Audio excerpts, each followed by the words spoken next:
You know David didn't walk into battle with fancy armor, right? Just a sling, a stone, and a lot of faith. Today, I'm doing something similar.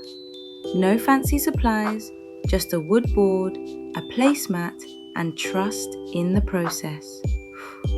Because this glue already looks suspicious. As I'm starting this project, I keep thinking about David.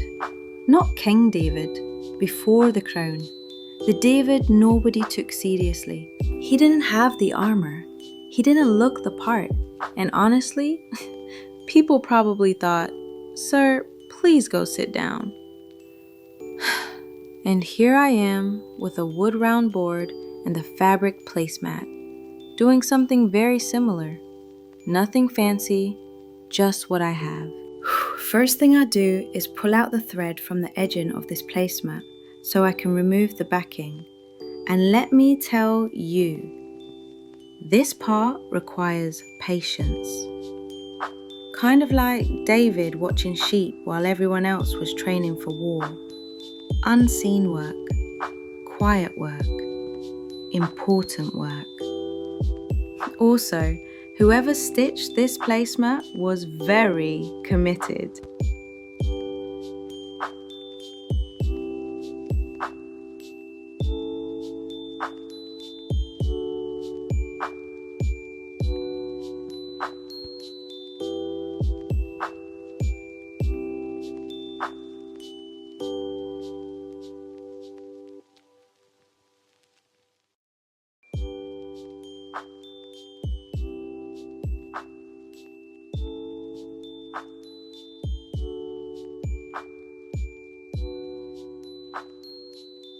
Once the backing is gone, I place the wood round on top and trace the image I want using my white acrylic marker.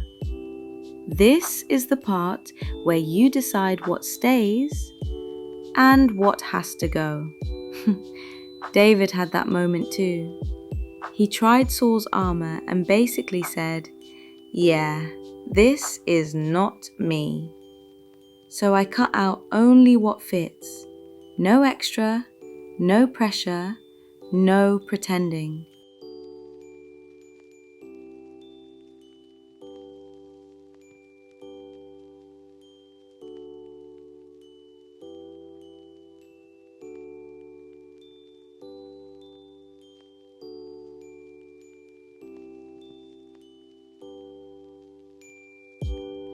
Be honest, have you ever glued something and instantly regretted it? I know I have.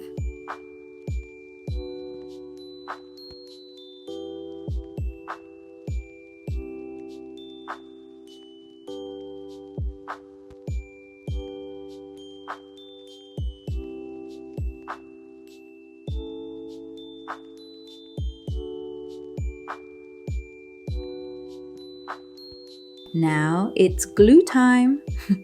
Tacky glue. If you know tacky glue, you know this stuff has opinions. I add it to the wood round, then use my brush and a little sponge to spread it out. At this point, I'm trusting the process like David trusted that sling. Because once this fabric touches the glue, there is no going back. Have you ever had a David moment where you had to trust the process? Share your story below.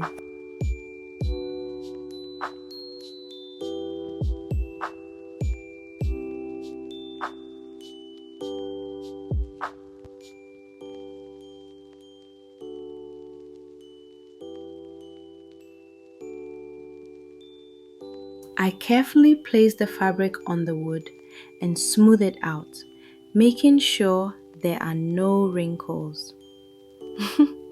Wrinkles are cute on people. On crafts? Absolutely not. David didn't rush either. One stone, one shot, no panic.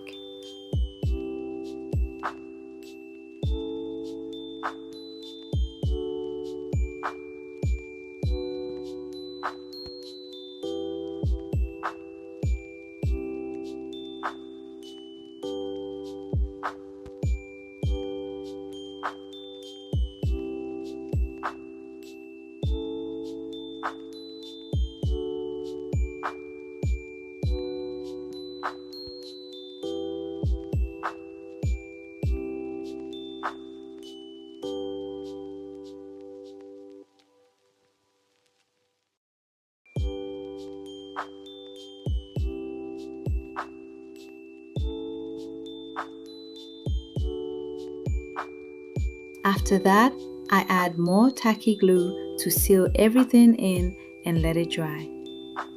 And this part right here, this is where patience is tested because you want to touch it, but you shouldn't. So I let it sit, do its thing, and trust that everything underneath is coming together, even when it doesn't look finished yet. And once it's dry, this is my favorite part. I start adding the pine picks and that gold ribbon. This is where the whole piece finally starts to feel complete. This is the crown moment. David didn't look like a king when he started. He didn't feel ready. He didn't look impressive. But the truth is, he was becoming one the whole time, even in the waiting, even in the quiet, even before anyone else could see it. If this story reminded you to start with what you have, how would you apply it today?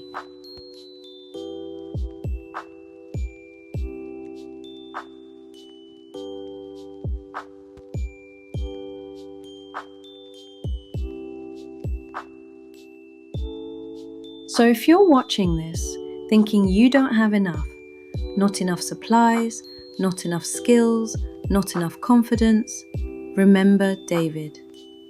And remember this project. Sometimes all you need is what's already in your hands and the courage to start.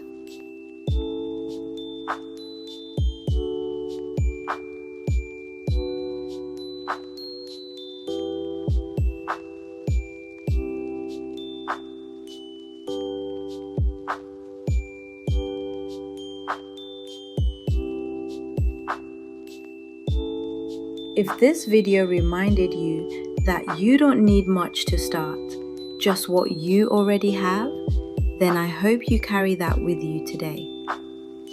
Thank you so much for spending this time with me. I truly appreciate you being here.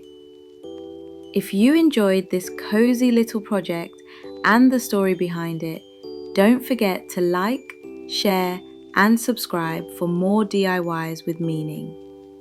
Until next time, keep creating, keep trusting the process, and I'll see you in the next one.